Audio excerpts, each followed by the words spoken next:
Hello everyone, সবাইকে একটা নতুন ভিডিওতে স্বাগতম। আশা করছি তোমরা সবাই ভালো আছো, সুস্থ আছো। বাট আমরা খুব একটা ভালো নেই।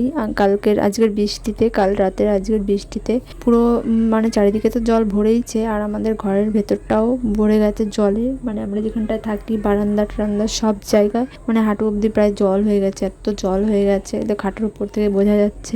জীবনে কোনো দিন এমন দিনও দেখতে হবে স্বপ্নেও ভাবিনি। বাট কিছু মানুষ, স্বার্থপর মানুষের জন্য, একটা স্বার্থপর মানুষের জন্য আজ আমাদের এই অবস্থা। আর সেটা আমাদের খুবই কাছের একজন মানুষ। তাই তোমাদেরকে একটাই কথা বলার, যে নিজের আত্মীয় স্বজন বা বন্ধু বান্ধবদের বিশ্বাস করার আগে অবশ্যই 10 বার বা 100 বার ভেবে নিও। কারণ আমরাও একজনকে বিশ্বাস করে খুব ভীষণভাবে ঠকেছি, ভীষণ বাজেভাবে ঠকেছি। তার জন্যই আজকে আমাদের এই অবস্থা, এরকম অবস্থা বা এরকম পরিবেশে থাকতে হচ্ছে।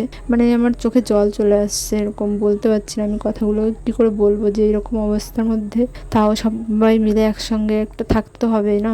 কি আর করা যাবে, পরিস্থিতি তো এমনই হয়ে গেছে। বাট মা বাবা ফ্যামিলি সবাইকে নিয়ে সার্ভাইভ তো করতে হবে, ভেঙে পড়লে হবে না। সেই মা তো সকাল থেকে মন খারাপ করে বসে আছে, এদিক ওদিক যাচ্ছে, কি করবে বুঝে উঠতে পারছে না। অন্য জায়গায় ঘর সেটাও ঠিকঠাক পাচ্ছে না, বৃষ্টি পড়ে যাচ্ছে, মানে একটা যা তা অবস্থা। মানে কি বলবো, আমার মানে বলার ভাষা নেই। তাই বারবার বলছি যে নিজের মানুষদের বিশ্বাস করার আগে অবশ্যই 10 বার ভেবে নিও। আমরা যেমনভাবে ঠকেছি তেমনভাবে যেন কাউকে না ঠকতে হয়। বললাম পরে একদিন কোনোদিন পুরো ঘটনাটা তোমাদেরকে বলবো। তোমরা সবাই ভালো থেকো আর নিজেদের খেয়াল রেখো। বাই।